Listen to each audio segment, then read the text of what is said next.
Okay, back for another type of succulent plant. And this particular kit came with two different greens. And this is the leftovers of the aloe type succulent that I just did. It is a different color than this one. And I'm going to use it again, but now I'm going to work off some of this different color of green. And I try to use these in different places on the planter box just to keep it interesting. I'm not going to use all of this. I'm just going to take a little bit and work with a little bit at a time because, again, it's so dry and I don't want it to dry out. And part of storing it, when you store it, you take a little bit of, if I was going to put this away for the night, take a little bit of the vegetable shortening, rub it on your hands, and then I always put a layer on the outside of my fondant, and then I would double wrap it in saran wrap. I'm going to be using this, so I'm just going to stick it in the bag for now, but I still don't want it setting out. I want it to stay out of the air. And, okay, so I'm going to work this new lighter color. Do the same thing with this as I did with the last one. Rub a little bit of vegetable shortening on my hands. And then I want to get it on the surface of my fondant.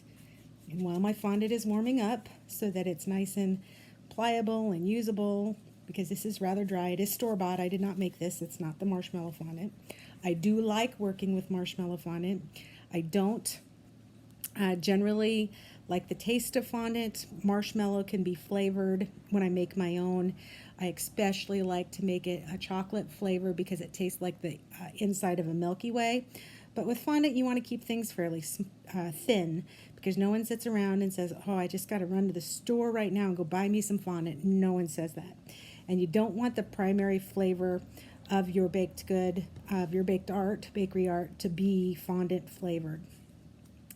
Now this cookie box, it's really not meant to be eaten. Yes, you can, kind of like gingerbread houses.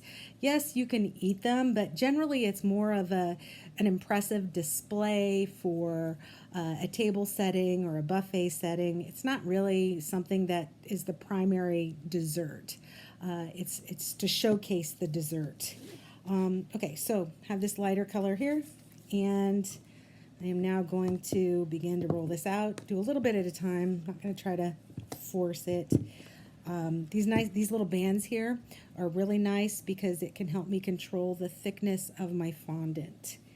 And I can go down. The red one is just slightly more narrow than the purple. So I'm getting the thickness of the purple here.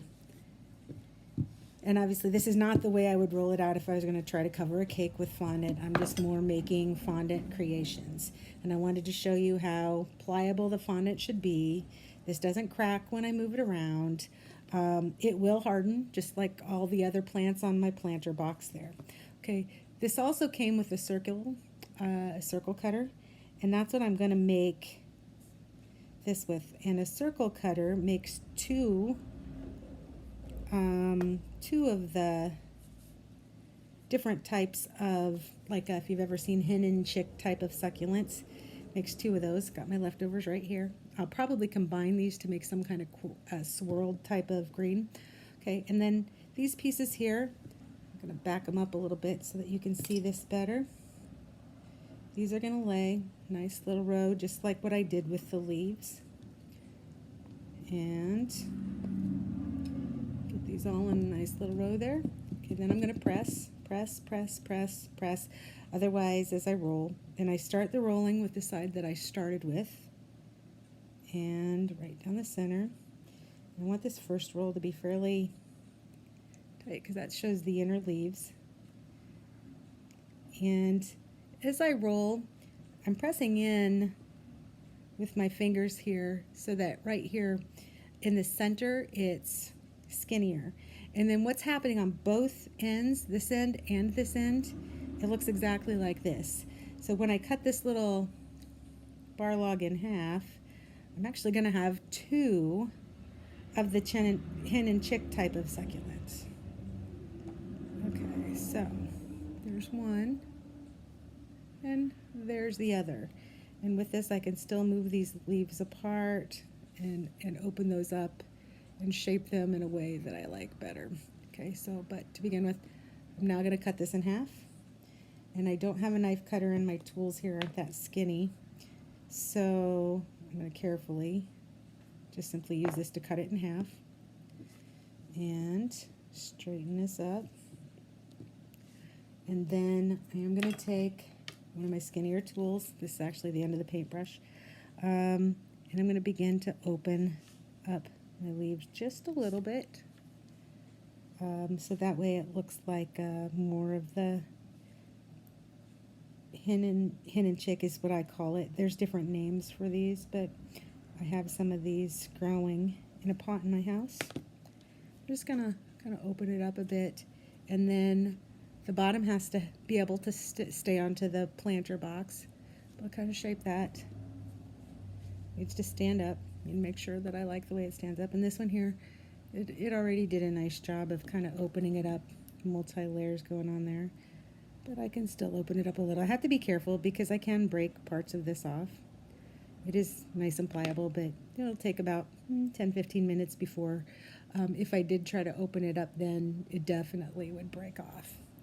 Okay, so just like what I did with the other ones, I'm going to take a little bit of my royal icing, put it at the bottom of this, and I'm going to set this onto my planter box, and I will show you where this is going. And I'll tell you why I set it where I set it. Okay, so when I first took this kit out, I have 2 large husky dogs. I love them, and they're like having 2-year-olds in the house all of the time, and they're tall dogs. So when they have the ability, they're so tall that they don't even have to jump up, and they can reach the table. One of them can, and so I started the work on this planter box on Tuesday, and then I had some of these cactus pieces set out. This is what I just added. I had some of these cactus pieces not glued to the box yet. They were just sitting there, and I was just making various pieces knowing that I was going to glue them on here. And my white husky came along and ate all the little pieces that I had made, and he bit some off the cookie box. Now, obviously, I'm not going to eat this, and I'm just continuing to work with the fondant to be able to continue to exercise my skill. And I do enjoy doing work like this, and this will be fun to set on the table. Plus, I kind of bought it just so that you guys could see what I was doing, and that even with a kid, it does take some experience and judgment skill. But they're a fun way to get that experience. So I do intend to cover these up with some of the greens just down here a little bit so that you can't see where he ate the cookie part. And again, no one's going to eat this. The cookie part was, you use a special recipe so that they're not so tender. They're pretty brittle. Not as pleasant eating, but if I was going to put this on a display for a spring special event with food, and I had this on the table with the desserts, this would be just a showcase piece, all edible, because I can't set it down on the table if I'm a professional, with food that is meant for human consumption, and a human could consume this. If obviously if my dog didn't eat this part. But it is possible that a human could consume this and not have a problem. So when you're making creations like this, you can't put things in them that are non-edible as a professional, if you're making showpieces for a special table. But I'd probably put these with some sugar cookies that would have the succulent theme that would go along with the spring theme. And I'll probably get into that next week as a demonstration for my second Zoom meeting with you. So this again, store-bought fondant, some of my tricks of how to use it, and talking to you about the dryness of it, and trying to give you a little bit of ability to know and to see how a couple of these succulents are made. And then the rest of it is just eyeball kind of things. I am going to do one more thing here before we go, and that is to roll out some of the smaller leaves that are used, and it's with this third cookie cutter piece that comes with the kit.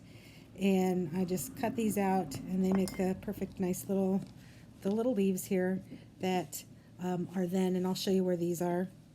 take those off of what I just rolled out, get the excess off there, and I'll get the excess off there.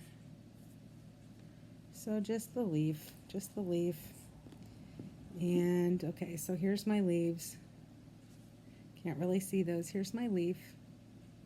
There, now I got it turned. And then I start individually. The way that I've been using those is I take a leaf, I put a little bit of the royal icing on it and stick it here. Now these have been, I did these this morning earlier, and these are all, none of these are pliable anymore, and they're stuck there. And I started doing some of this right here also. And I just shape them to what I like, and if they don't hold their shape very well, I'll pull that off if I feel that it's not going well. I used some of the leaves there, and one of the leaves, let's see, right, there's a couple of the leaves as I came around the edge there. So, and I could pull it off. If I don't like it, I could pull it off, start again. And okay, so that is the fondant working demonstration that I gave this week. And I hope that you have a chance that if you want to play around with it, keep in mind you always play around with it first. You'll learn things. Don't expect your first project to be the one for a super special occasion, although that's fine if it's just your family. Everybody loves eating what I call the rejects. They're still fat and sugar, and they still taste good. So I hope you're doing well during quarantine, and I'm signing off for now. This is Mrs. Harvey. Bye-bye.